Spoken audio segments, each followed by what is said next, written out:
All right, guys, welcome back to the channel. It's been a while since I've made a video. I've been in the process of moving. I'm in the new house now. I'll probably give you guys a tour of that pretty soon, but I have ordered some new parts for the truck. I'm gonna do an unboxing here for you right now and show you what I'm getting and what I'm swapping out. But I got the camper in the back here. I just wanted to show you guys too. If you are an overlander, and if you are purchasing a house, if you have the opportunity to do something custom, definitely get a taller door. This door is almost 8 foot tall, so I can fit the truck I can fit the camper on the truck inside the garage if I want to keep it on full time, which is awesome. But I am thinking about maybe going to a different setup for the camper, but that'll be for like another video. But let's get it to the unboxing and I'll kind of show you what I got here in this box. All right, so we're doing unboxing here.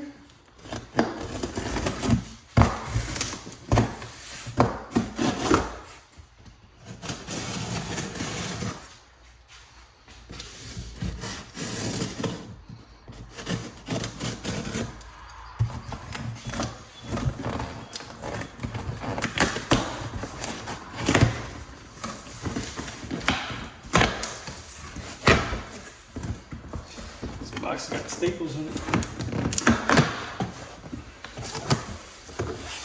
All right, so boxes within the box.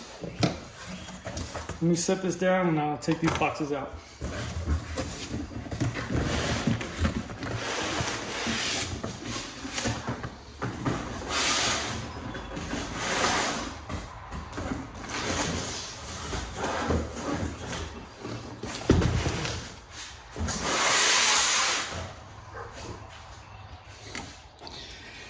All right, these things are pretty heavy. Let me show you what I got.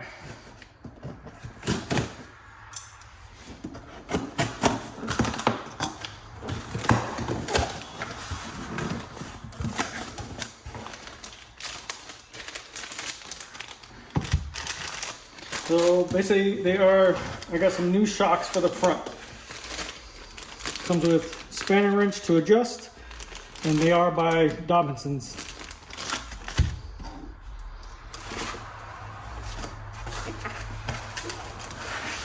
Let's open these things up and take a look.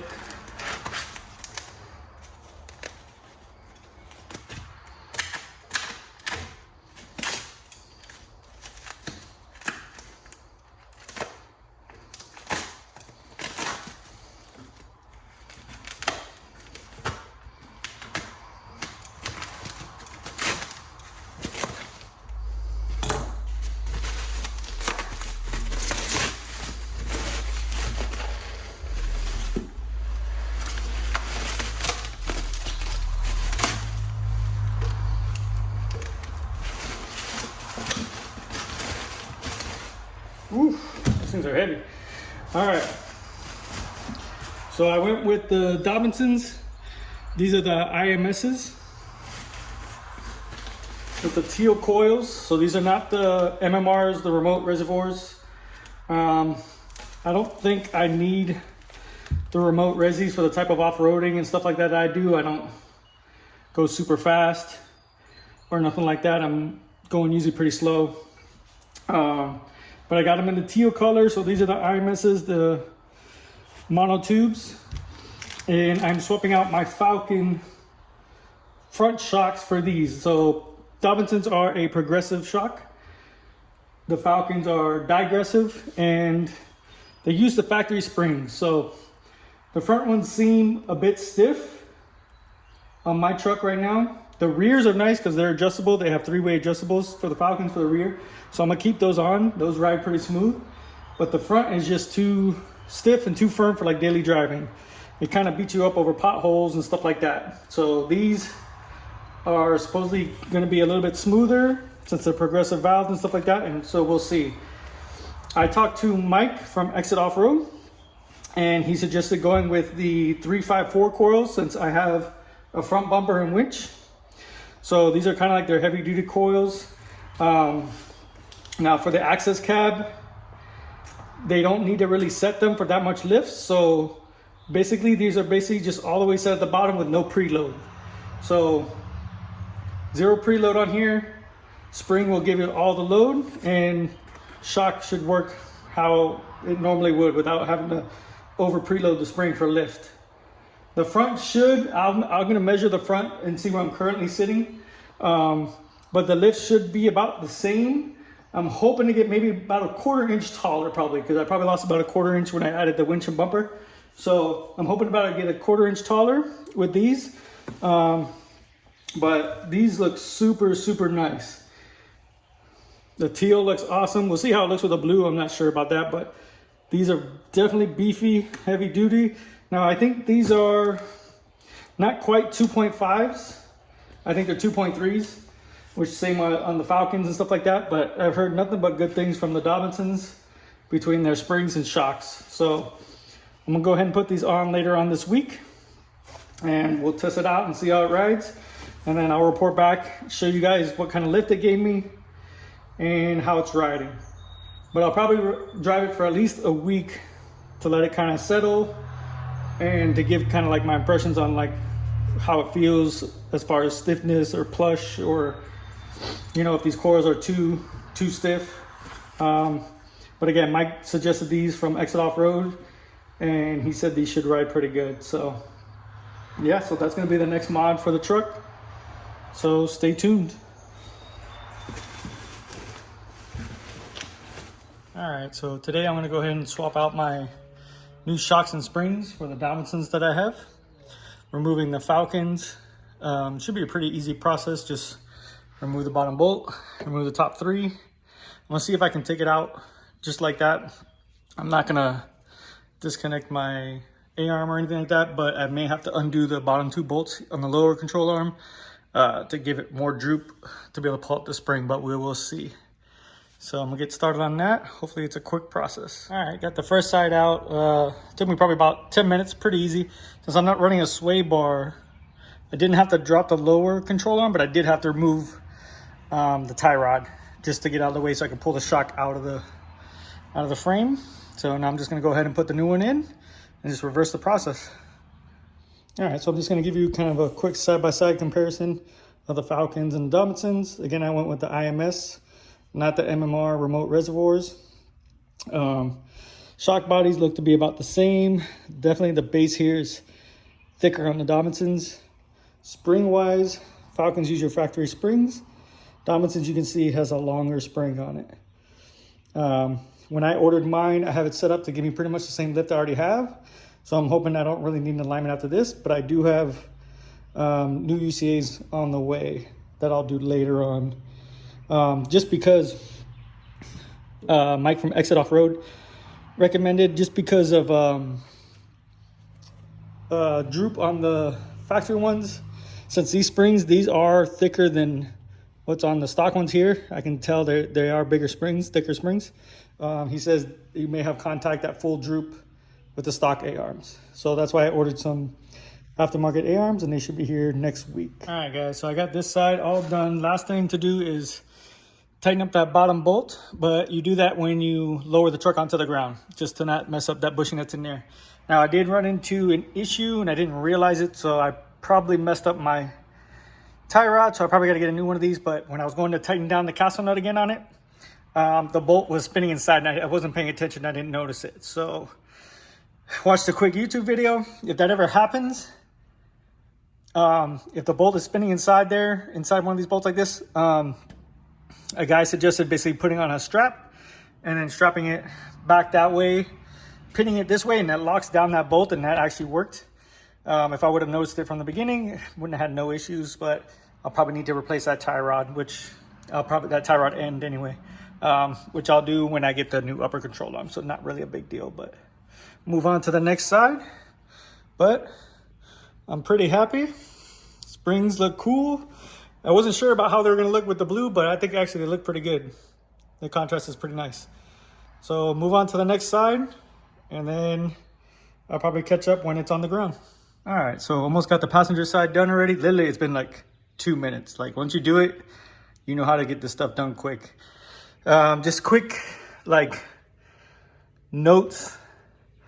When you go to put in the shock, Don't forget, leave one of the bolts up here, just so when you slide it in, you have quick access to one of those bolts. And then definitely consider picking up these speed wrenches.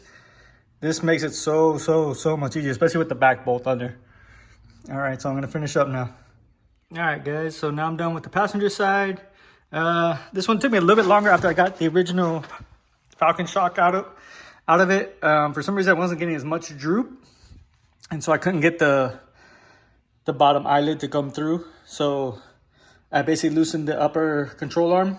So I just loosened it like I was gonna take it off, basically just hammered it, dropped it down to the bottom with the nut on it, and that gave me just enough droop to be able to squeeze the new shock in there. So this time the tie rod on this side went on perfect, no issues. So probably just need to replace that other one because I did see grease coming out of it. Now I'm gonna throw the tires on it, take it for a test drive. The reason why I didn't want to do the control arms at the same time was I wanted to give it about a week to settle as I drive it around. And then after that, I can take it in to get the alignment. Now the control arm is really close to the spring. Not sure if it would contact it or not, but it is very close. So I'm definitely glad I did order the new control arms to help with that. But I'm hoping the ride will be better with these. So I'm gonna put the tires on and we'll take it for a ride. All right, guys, so it's all done. This is how it sits. Now, I don't know if I mentioned or not, but I did pre-measure before I did the lift and everything like that. So I'm gonna drive it around, let it settle a little bit, and then remeasure and see where we're at. Before that I did the Dobinsons, I was at 22.5 from the hub to the fender, which on an access cab gives about 1.5 inches of lift. So that's what I was really hoping out to be at, about another 22.5. If I was at like 22 and like 3/4, I'd be okay with that because I still want to maintain some of the rake. So when I have the camper on there, it doesn't look crazy. Although I can lift the back with the airbags, but I'm gonna take it for a drive now and see how it rides, and hopefully the springs settle down a little bit and I'll remeasure. All right, so it's the next day.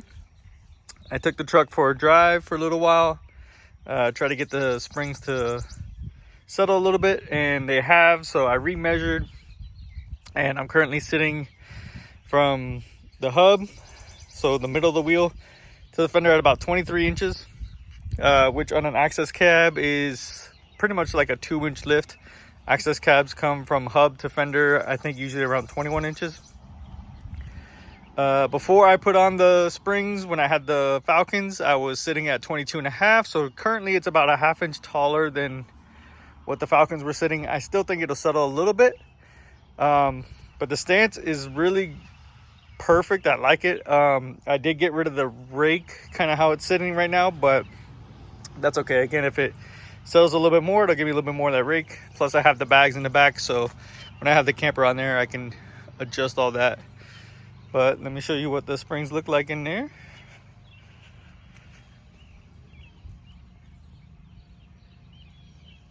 So I am loving the color of them.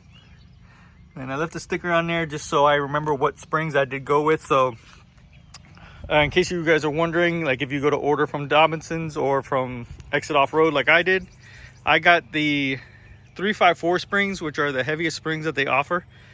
That's what was recommended to me, since I have the front bumper and winch. I told them the lift that I wanted, so basically I just wanted similar to what I was already running.